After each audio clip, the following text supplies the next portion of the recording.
Hey guys, this is Aaron Stokes coming at you with a video about the overview of our quoting process. So we're going to break this down in the following videos, but right now we're just going to give you an overview of how it works and who gets what responsibility.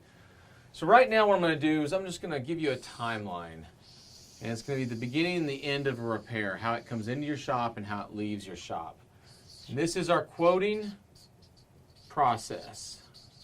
Now there's a lot of different arguments over who should get what responsibility. Now you could keep doing it the way that you've been taught or that somebody else is teaching. What we have found for us, though, is the most efficient way to do it in volume is this way. So when you want to get a shop that can do a lot of tickets and a high amount of car count and be able to make a lot of money off those tickets, and they're tickets that usually have higher average ROs, this works. If you run a low average RO, and that's your model, you may not want to go with this model. You may want to go with a different model. But what we teach here is a higher average ticket so you can get as much out of each one of those cars as possible to grow your shop as large as possible. So let's break this down. What we're going to do right now is we're just going to talk about just each basic step. So right in the beginning, we have our writer checking in our customer. So we'll call it the writer check-in. All right? I'm going to draw my lines here. Then I've got my tech quote. All right? And then I've got my parts and my labor. It has to be looked up for a ticket.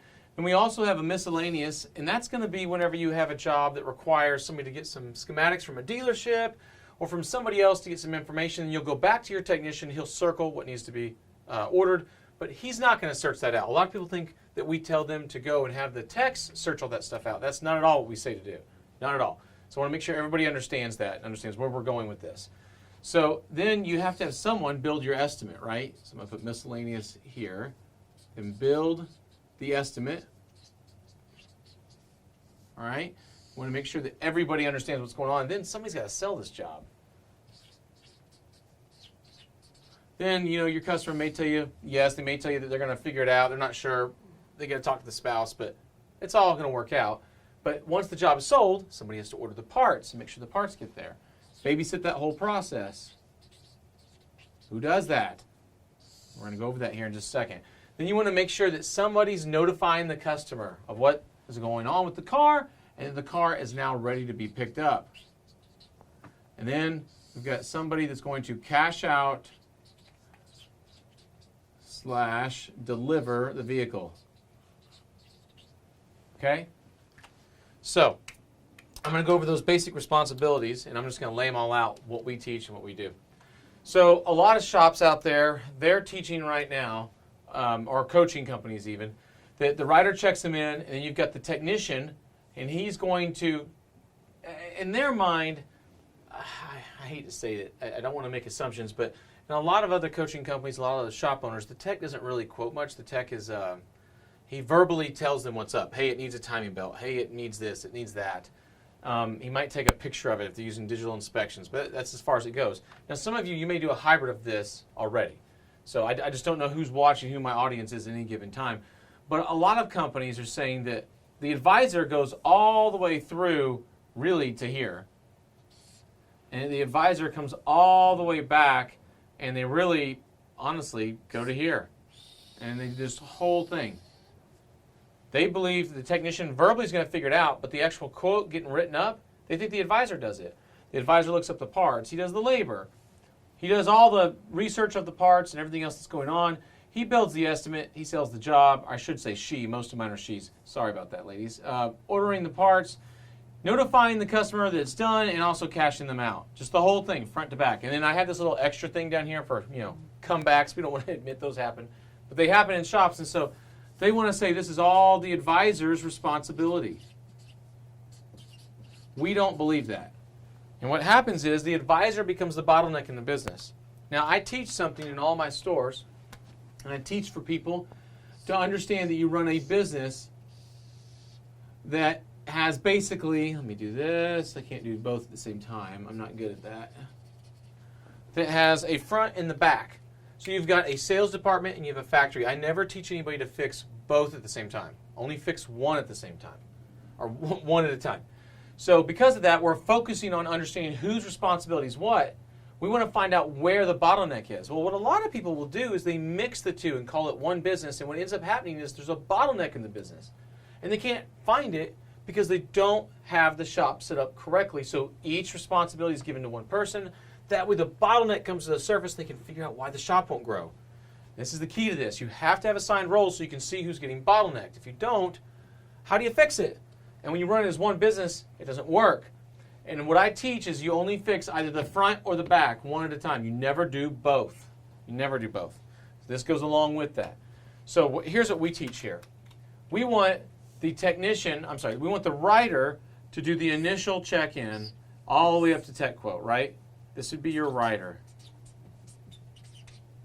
Then we want from here the technician to quote it all the way from there. And then they want them to look up parts. We want them to look up labor. We want them to stop at miscellaneous. So this would be the tech. This would be the tech. And this would be the tech. So they're going to look up their labor time, their parts, and they're actually going to quote the ticket. All three of those would now become the techs, right?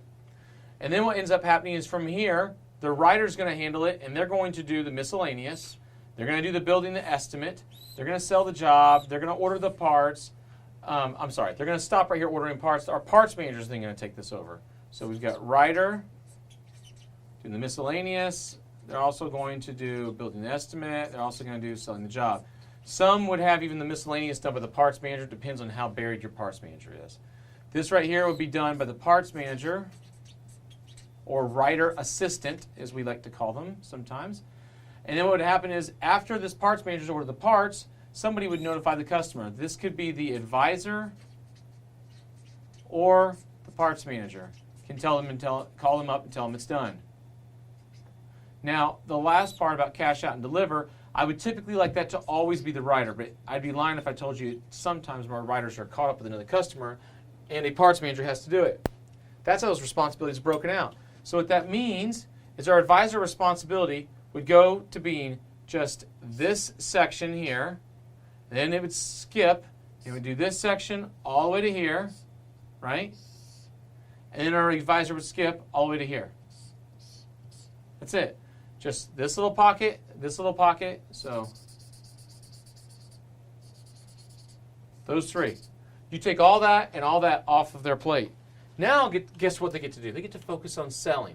There's a lot of arguments why this doesn't work. Like, why would you make the techs do this and make them do that? I promise you it's actually faster for the technicians. We'll get into that in the next videos. It's also better for the advisor because now they can focus on what you hired them for. You don't care about advisor's paperwork or anything else. All you care about is that they can get the yes. Now, don't get me wrong. Don't throw the baby out with the bathwater. I do want them to do good paperwork. I do want them to follow the rules, do all that stuff. But the main reason you hired them is they can get a yes where someone else can't. That's why you hired them. So let's get them the room to concentrate on getting that yes. And we'll walk through what to do with the parts manager and the rest of your staff in the following videos. But I want to make sure everybody understands that what we're doing with this overview is we are breaking down that the responsibility of the service advisor can't be everything. We're going to give them just pieces of the puzzle, and then we're going to give others pieces of the puzzle so this baton is handed through our business to multiple players so that this whole thing gets taken care of by a team. That way this entire quoting process goes much smoother, much faster, and you're able to decide, is the front or the back of my shop the bottleneck? Because you're running this now as two separate businesses, a sales department and a factory, because that's what they are. They really have nothing connected if you think about it. They're totally different. All right, guys, we'll see you in the next video.